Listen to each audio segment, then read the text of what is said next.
ассалому алайкум дӯстон, хуш омадед ба шабакаи мо. дар ин навор барои шумо тозатарин ва муҳимтарин хабарҳоро аз ҷаҳони ММА омода кардем. шумо бошед моро бо лайк ва комментариҳои худ дастгирӣ кунед. мо бошем оғоз мекунем.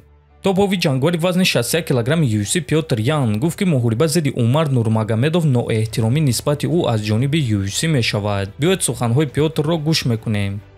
ба ман ягон кас ягон чиз ваъда додагӣ нест, лекин агар ки мо ба вазъияти дивизион назар кунем, пас ман фикр мекунам ки аз ҳама зиёд арзандаем ки дар навбат барои муҳорибаи унвонӣ бошум. Намебинам дигар ҷангувареро ки аз ман зиёд ин чизро арзанда бошад. ман фикр мекунам ки муҳориба зидди Умар Нурмагомедов ин ноэҳтиромӣ нисбати ман аз ҷониби ташкилоти UFC мешавад, чунки ман баъди охирон мағлубияти худ се рақибро шикаст додам. Умар ками кам бояд ки ду-се муҳорибаи дигар гузаронад, то ин ки довталаб барои камарбанд шавад, гуфтааст Ян. хотиррасон мекунем ки Пётр Ян рӯзҳои истироҳатии гузашта Маркус Маккиро шикаст дод ва ғалабаҳои пайдарҳами худро 3 кард. охирон маротиба Пётр дар ҷанг зидди чемпион Мераб Двалишвили шикаст хӯрда буд. ана оиди Умар Нурмагомедов бошад, пас аз рӯи суханони бародари ӯ Ҳабиб Нурмагомедов муҳорибаи навбатии ӯ муҳорибаи 5 раунда мешавад, зидди ки Ҳабиб нагуфт. дӯстон, чӣ гуна ки медонед, мо тӯли чанд сол аст ки бо ширкати Шифофармо ҳамкорӣ мекунем ва ба боварии комил ин ширкатро ба шумо тавсия медиҳем. дар ин ширкат шумо ҳама намуд доруҳои гиёҳӣ, духиҳои арабӣ, соатҳои мусалмонӣ,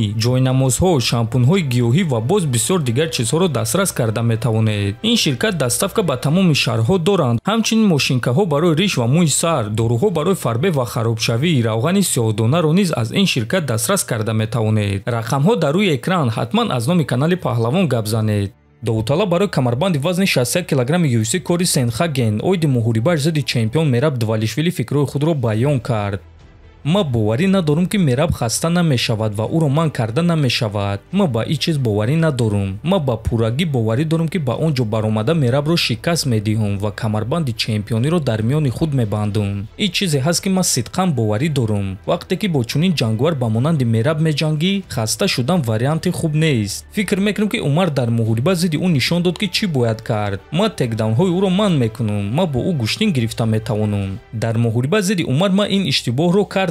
ман аз гӯштини ӯ гурехтам ва аз ҳамин сабаб корҳои метонистагии худро карда натавонистам, гуфтааст Сенхаген. ногуфта намонад ки муҳорибаи унвонӣ байни чемпион Мераб Двалишвили ва довталаб Кори Сенхаген рӯзи 5 октябр дар турнири UFC 320 баргузор мегардад ва дуюм муҳорибаи асосии турнир хоҳад шуд. варзишгари бразилӣ рақиби дар пеш истодаи Фаридун Одилов Леонардо Силва оиди мухлисони тоҷик ки Фаридун Одиловро дастгирӣ мекунанд фикрҳои худро баён кард ва оиди онҳо чунин суханҳо гуфт. ман оиди Тоҷикистон ягон маълумот надорам, лекин аллакай фаҳмидам ки ҷангуварони ин кишвар дар Русия мухлисони зиёд доранд. ба ман пеш аз муҳорибаи дар пеш истода онҳо соҳибшаниҳои зиёд бо суханҳои қабеҳ навиштанд, лекин ман намегузорам ки ин суханҳо ба ман таъсир расонанд. баръакс, ман ин чизро ҳамчун сӯзишворӣ истифода мебарам. онҳо танҳо тамошобинанд ва муҳим нест ки онҳо маро дастгирӣ мекунанд ё ин ки не. мо бо Фаридун беҳтарин муҳорибаи шом ташкил мекунем ва дар охир вақте ки дастони маро мебардоранд мухлисони тоҷик маро кафкӯбӣ мекунанд, гуфтааст Силва. дӯстон, чӣ гуна ки мебинем Леонардо Силва ва ташкилоти ACA ин муҳорибаро сахт пеш бурда истодаанд ва дар гирди ин муҳориба хайп ташкил карда истодаанд. хотиррасон мекунем ки ин муҳориба рӯзи 15 август дар турнири ACA 190 дар шаҳри Москва баргузор мегардад ва дуюм муҳорибаи асосии турнир хоҳад шуд. дӯстон, худи шумо оиди ин корҳои шуда истода дар гирди ин муҳориба чӣ фикр доред? метавонед фикрҳои худро нависед. ҳатман дар YouTube канали мо обуна шавед. то боздид, хонободу сарбаланд бошед.